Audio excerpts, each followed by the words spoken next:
Hello, and welcome back to the Once Upon a Trip podcast. I am back with Marco. Yay! Yay! And today we're going to be diving into a topic that I especially have been very interested in talking about. And that topic is online privacy and data protection, culture shocks when it comes to Europe and the US.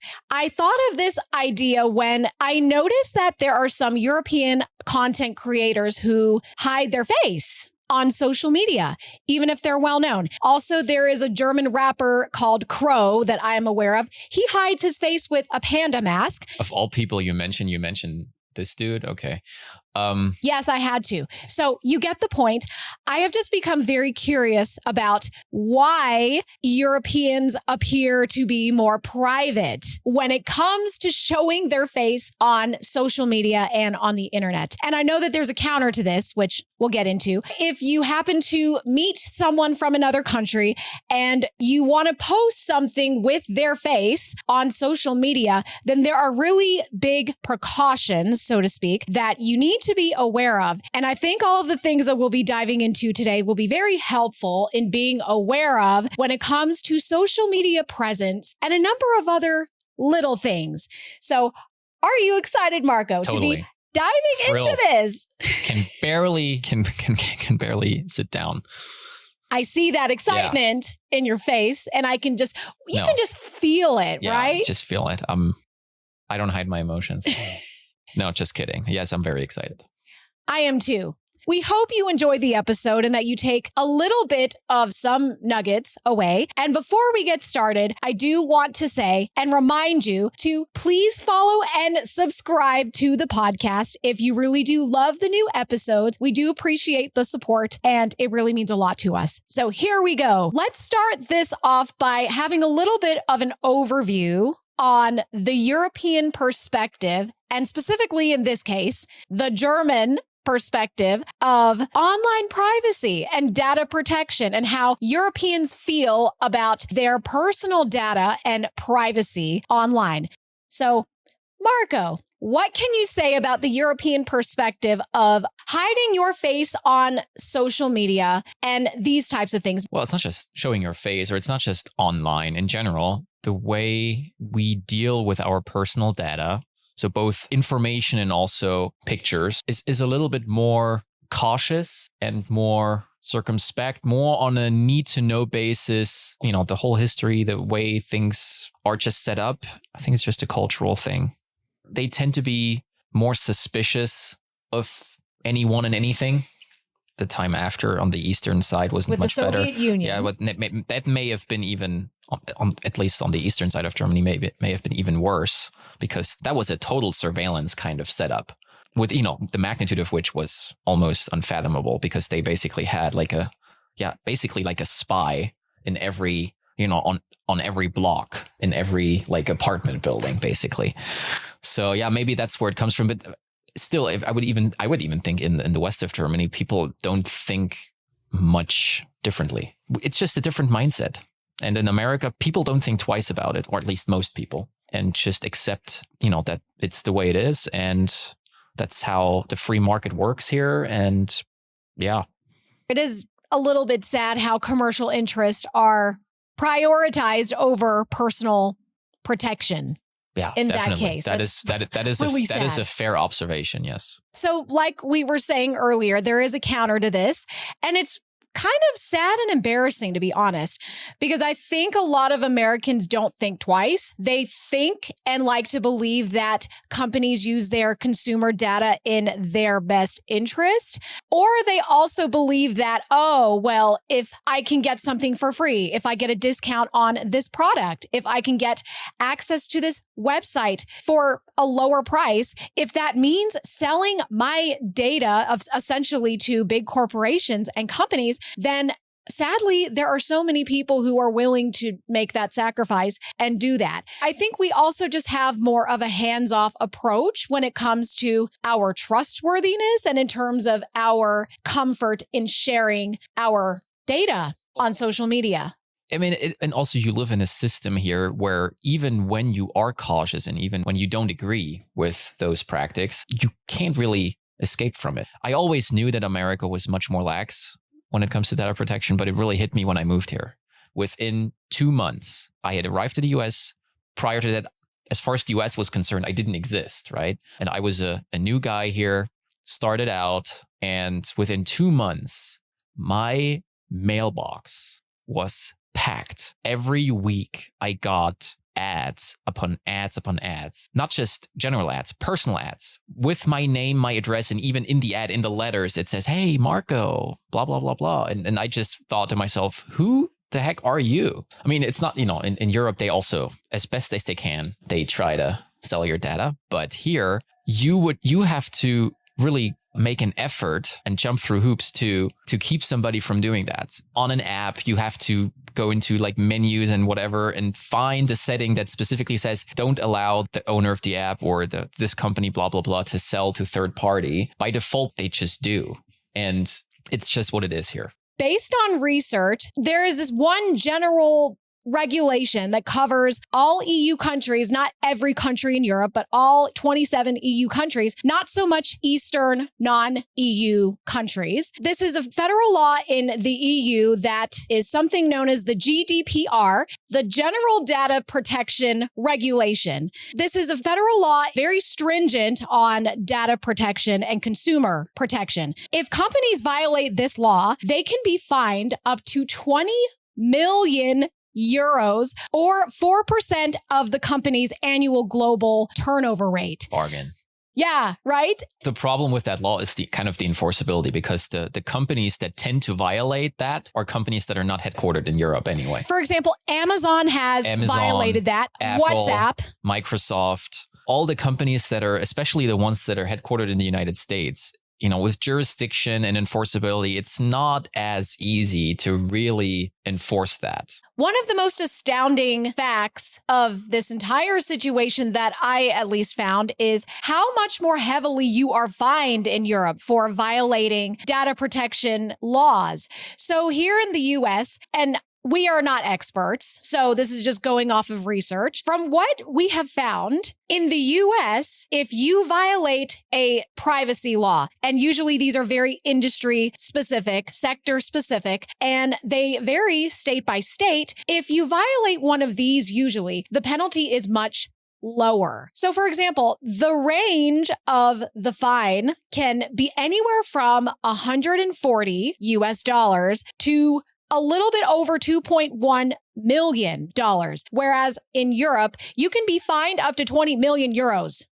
Like, talk about a massive difference. Well, if a European company would violate that, yeah, there's no chance. But any offshore company, that makes it a little bit harder. The reason the US doesn't have a law like this is because of political interests tending to cause gridlock in Congress, and different interests clashing gets nothing passed. So it's really almost impossible to make one big law, data protection law, that is a one size fits all, that applies to all 50 states. So that's kind of the problem that we have. I don't like how there isn't one law that covers all sectors and all interests, but that's just how it is. Only 20 out of 50 US states are covered by some sort of comprehensive data protection law, which is not even half. So it is crazy. Yeah, that's the thing with America in general, is that the United States is a federal republic, like Germany is too. But the difference is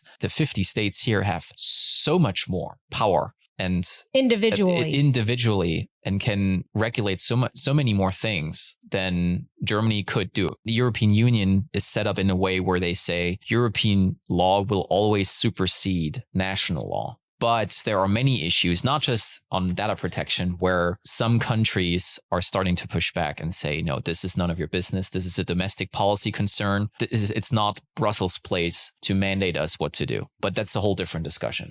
Let's talk more about social media. From my personal experience as an American and my own interaction with Europeans, both from my travels and just on friendships, I have noticed that many Europeans will tell me you should ask other Europeans for permission before you post their face on anything on social media. One time I was in Budapest and I met this girl from the Netherlands. And at the time I didn't think twice about it. I was taking some pictures with her and I noticed that every time I took a picture with her in it, she would either turn her face or she would literally cover it like this.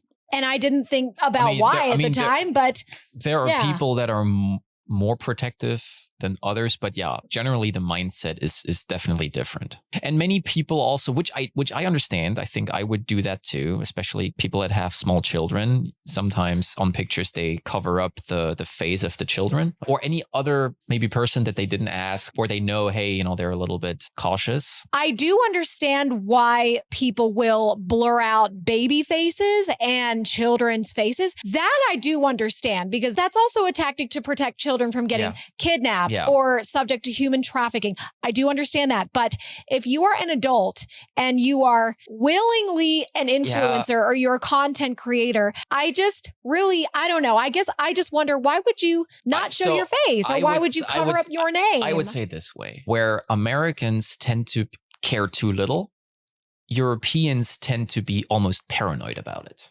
Give some examples of that. Well, the thing is, there are people like the people that make it a point to cover their faces and do this and that and don't share anything and delete their browser history or use VPN all the time, that are making it a point that, hey, I don't want to share any information. I mean, they are enslaving themselves to that notion that, hey, there are vultures out there that want to hurt me and that want to take my information. So there are people that, especially in Europe, that are very almost paranoid, I would say, where I'm like, okay, if you really wanted to live that life, you would have to live off the grid in the woods somewhere. That's not the world we live in. But yes, that is a thing where people are just crazy about it. Like, no, I cannot share this. Somebody is watching me. I cannot have that.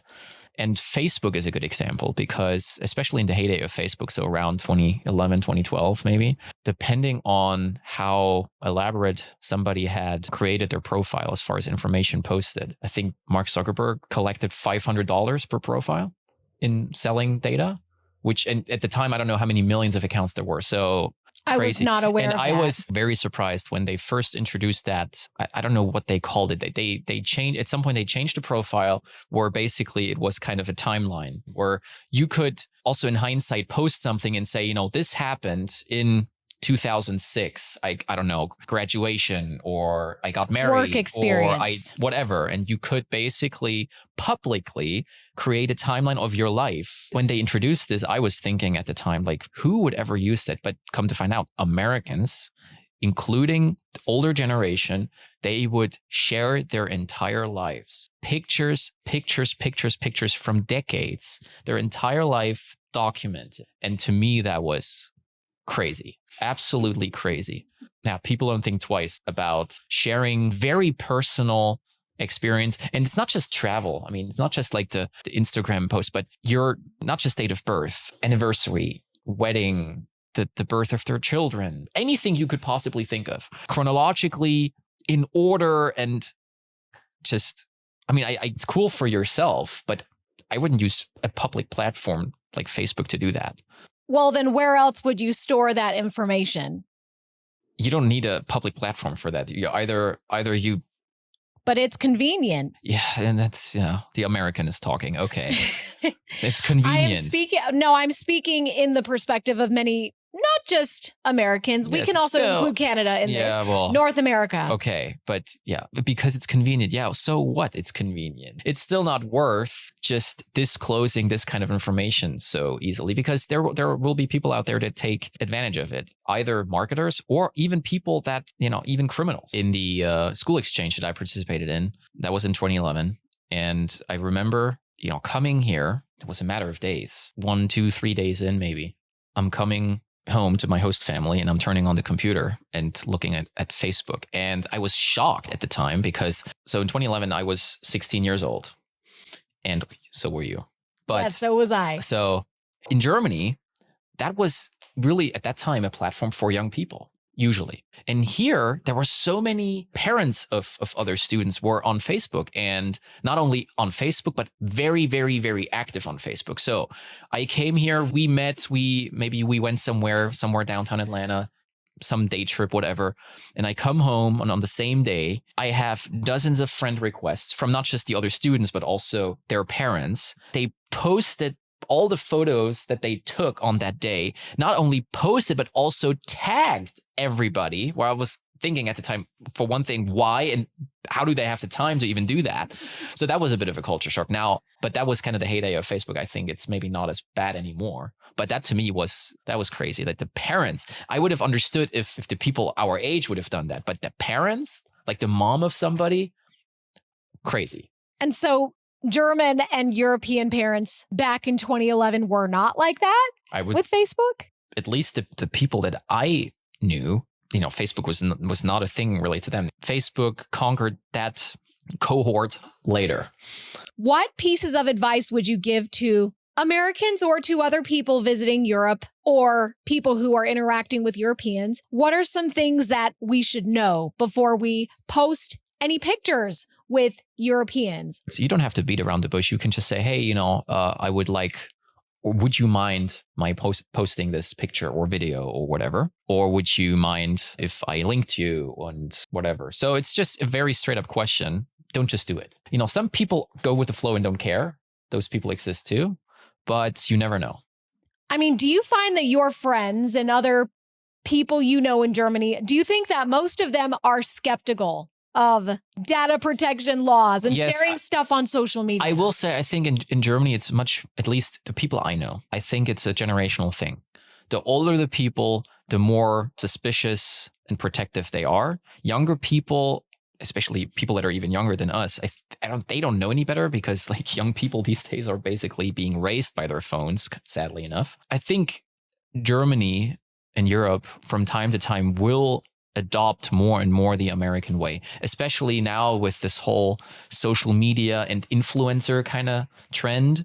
Sharing things is a source of income for many people. So I think we're getting closer and closer to kind of the American way of things. I think that's my observation and prediction. Even here, older people are totally different about it. They share and it's okay to them. People will tend to be more protective of their data. But maybe we can touch on applying for a job, because that's where it becomes almost ironic. Americans, when they apply for a job, all of a sudden become very protective of their personal data. Whereas Europeans, I feel, do not as much. Yeah. In America, when you apply for a job, the resume that you hand in is very, very focused on your work experience, of course, but there isn't much to it other than the name and maybe phone number and address. Whereas in Germany, where we apply with a CV, in a traditional application, basically the head of that CV has your name, usually a photograph of yourself, a professionally taken photograph. There are photographers. It's like part of their business to take job application pictures. That is the biggest no-no in an American resume. No. And then it doesn't stop there. Then date of birth, place of birth, marital status, including, how many children you have, and citizenship. So, and then Americans are like, oh my God, that is so not okay. You cannot do that. Yeah, but you post every bit of that all day long on social media. But applying for a job, oh my God, no, a potential employer must not know that. The reason why you should absolutely not include a picture of yourself when applying for a job is because it can be used in a discriminatory way when employers are selecting a candidate for a position. They can look at you, and if you are very attractive, you can have an unfair advantage. That is why we don't now, do that. The picture thing in Germany, it has become less. It's still a thing, but also for that very reason, some people are not doing it anymore, and it's also accepted not to do it anymore. But traditionally, yes. But to your point, if you have your entire life on social media, also not just, the Facebooks and Instagrams of the world, but also LinkedIn, for example, the employer will Google your name anyway. But that takes more effort on the employer's still part. Though, it depends. Okay. It will so depend. they might not want to do that. It depends also on your name. If you have a very distinct name, then that's easy. If your name is John Smith, which is not a name, but more like a category, then yes, it's going to be hard to find. But anybody who has somewhat of a distinct name will have that information public anyway. So you may as well just put it on your resume as well. That's my German mind. I was very surprised when I first saw kind of a sample of an American resume. I looked at it and was like, I thought, oh, so that's it? The employer will not even know how old you are. You can infer based on looking, okay, when somebody graduated and from college or whatever, but it never specifically says date of birth. So basically, somebody could apply with being 20 years old or 40 years old. In a weird case. One thing I remember you had mentioned to me earlier is how in Germany, if you take, or I guess if reporters take videos of cars or of anything else, the license plates are covered. Again, a little bit ironic. So let's say you have a dash cam in your car. If you were to publish that dash cam footage in Germany, you will always have to blur out any faces and any license plate numbers. So is that officially a law? Yeah. That is definitely a law. Anybody who publishes dashcam footage will have to blur out all of that. So what happens if they don't? Well, you could get fined, or if you post something somewhere, people could say, this has to be taken down. And for example, a platform like YouTube would have to take it down, especially if it's posted by a German account, because then they have jurisdiction, I think. The whole thing, there are so many loopholes, because if I did that from an American account, that law wouldn't necessarily apply. So, but anyway, journalists, on the other hand, if you go out and film a documentary and it's a certain public space, then all of a sudden it's okay. And it doesn't make sense. It doesn't make sense. I mean, maybe lawyers could speak to that better, but it is kind of weird. A journalist has more rights in that regard. I don't know how else to describe it, because also with a license plate, I get the face thing, but a license plate number, at least in Germany, unless you work for the government, you will not be able to actually find out whose car that is. And it's public on the car. That's what the license plate is for. So it's odd. So what you were saying about the GDPR, this law, being kind of convoluted and being in a different jurisdiction and it not applying. Yeah. The thing is, from what I read from the law, this law must apply to any website where a European is using it. Yeah, so even if it's outside of Europe, it's supposed to apply to that case. Yes. How do you enforce that? I very much question the feasibility of that, because the internet just works in a way where the internet doesn't know country borders, really.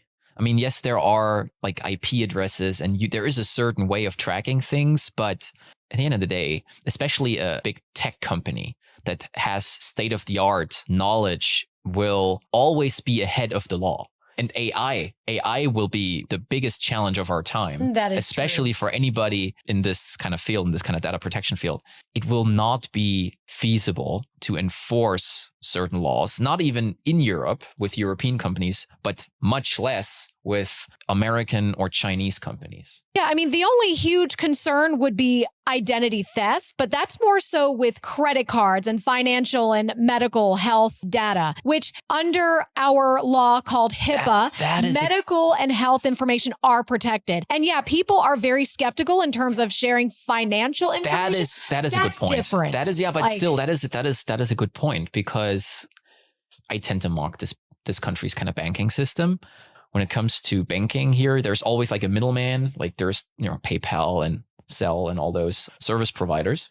For some reason, banking is very cumbersome here because of people being afraid of data breaches and stuff. With credit cards, like credit card numbers online and storing that information, I would argue that most Americans, and myself included, I do not store my credit card information anywhere. Well, like that, no. Because the whole credit card concept here is insane. On the one hand, Americans don't want to share any bank account information, but then you can go with your credit card, and no matter the amount of money that you will have a transaction in, you don't even need a PIN. I can give you my credit card, and whatever the money that my credit card is good for, you can just go shopping with it and nobody will even think about it. Well, no, now there are fraud alerts yes, and companies that pay attention to that. But on a general note, but still, the chance of somebody abusing your credit card and stealing money from you is so much greater here than it is in Germany, because in Germany, you go and you always have to punch in your PIN. So are PINs required for credit cards? Yes. Okay. Yes. In fact, recently I just went to Germany and I have a not only personal credit cards, but also company credit card. And at the hotel and also gas station and stuff, more than one time, the cashier behind the counter was like, wait a second, what just happened? He put in the card and it was like, I don't know, 80 euros or something, and nothing. Oh, it just said, yeah, okay, transaction approved. And then a receipt. Yeah, and receipt comes out. And more than one time, the guys were like, wait a second, that can't be. There was no PIN, there was no nothing, not even a signature required. And I said, yeah, this is an American credit card. And what was that person's response? And they were like, what do you, it's like, yeah, it's, oh my God, that's crazy. That has happened to me more than one time. That actually is a good point, because I had completely forgotten about that aspect of financial security. It's just interesting the priorities that both sides of the pond have. You would think, okay, so Europe is all about it, and America is like, about credit cards? That protection general. It's not just information, but also financial information. If you come here and you get a credit card or get an American bank account, watch your credit card. Here, if I lost my credit card and I wouldn't notice it for some reason, somebody could cause a lot of damage. Whereas in Germany, yes, they can find the credit card, but without a PIN, there's only so much you can do. Even now, online shopping, most German credit cards, when you go online shopping, you go, like, let's say you order something off of Amazon or something, or some other online store, at least for the first time, to activate the card, I think sometimes it goes directly to a setup where you have to, you have to put in your online banking password or your something. It's not just like, okay, credit card and you're good to go. Oftentimes they make it a point that even the transaction online, there's like a barrier in between to double check. And here it's just like, oh, $100 here. Oh, here you go. No, that's not true. Yes, it is. The thing is, even because I've had this happen to me before. So if your credit card number gets compromised and charges have already been charged, then your credit card company will basically undo those charges once you report, okay, this person, like this, that I didn't. They have a very elaborate surveillance in place. Yes, but they wouldn't need it to that extent if the credit card would have other safety measures, i.e. a PIN in place. Yeah, but if it's online on an account. Still though, I know a story of somebody where data protection works. I give you that, where people surveil it, and that's even years ago. So I know a story of a guy who was in New York City during 9/11. And the guy who's from here, from Georgia, and the guy couldn't fly back because, there were no planes. And he took a rental car and he drove down towards Georgia, and like 3 states in, at some, gassing up the card was declined. And he called the credit card, and then they said, yeah, your card must have been stolen. The number was compromised. Your card was used in so many states in that amount of time. That's not possible. And then he said, yeah, no, actually I'm driving and I'm really making strides here to go back home. And then, oh, okay. So then somebody was like, hey, wait a second. So I don't know, New York and I don't know, Pennsylvania and many states. And they said, hey, something is off here. Yeah. So we're not completely. Yes.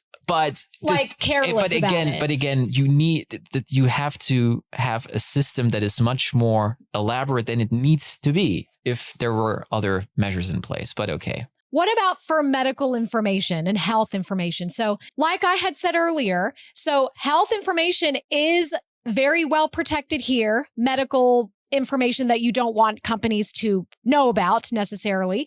What about in Germany? Yes. And in Europe? Very, very protected. So, and I think we've talked about it before. So when you call in sick and your doctor issues you that note, the copy that the employer get will not even disclose the condition, the diagnosis. Before I started working, I did an internship at a health insurance company. And it was interesting. My job, the stuff I had to do as an intern, which was very superficial kind of stuff. Whenever I had to go into somebody's file for some piece of information, it was monitored. And then people would have scrutinized and said, hey, what was the reason for you to look into that, this is sensible information. So even on that public level, if you work at a company that has access to sensitive information, it is monitored. And even employees are being monitored that, hey, they only look up on an absolute need to know basis. There are safety measures even in the organization in place that not everybody can just open up a file and look things up. Yeah. And there were even a couple of celebrities, for example, that had even an additional safeguard where you could not, where somebody authorized, a very like high manager would have even had access to that file. But yeah, medical information is extremely protected to the point where if there was like a criminal case or something, a doctor, I think they need a court warrant to enable a doctor to speak about a certain medical condition of somebody. Or you need to be married, or there needs to be a letter of authority in place for a third party to get and manage certain information. Yeah, it's extremely protected. That is at least one area that I can see North America, and specifically the United States and Europe and Germany specifically in Marco's case, where we do have some common understanding. Yeah, I think so too. That is good. That is, yeah. So yeah, and then the biggest thing here, and that's also just the system, the core of anybody's personal information is one's social security number. Yes. Yes. Which is crazy because the social security number, and we have something like that too, should only be for your public retirement money later on. But the social security number is used to monitor each and every one, including their creditworthiness and their spending behavior and everything. And if somebody gets your social security number, you're screwed.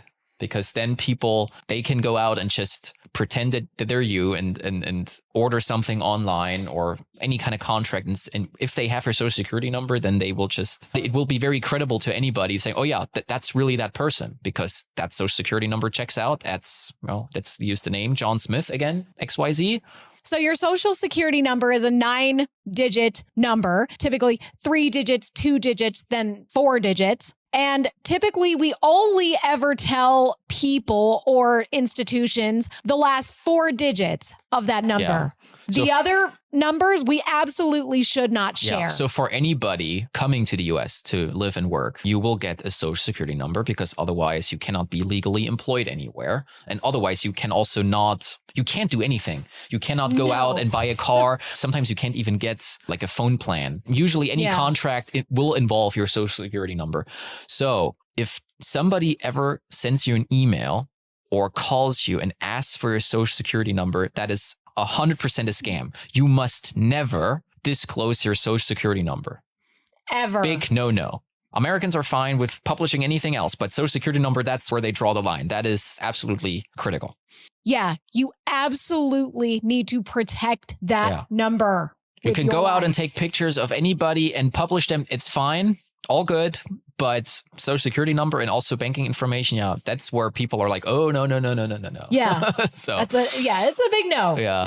Neither system, I think, is perfect. Both of them need improvement. Maybe in years to come, there will be some strides in making those improvements happen. But for the time being, we think it's just important to be aware of these things when traveling or moving to either place.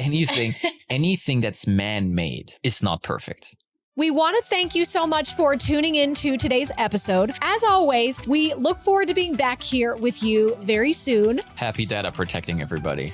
Happy data protecting. See you soon. See you soon. Bye. Bye, everybody.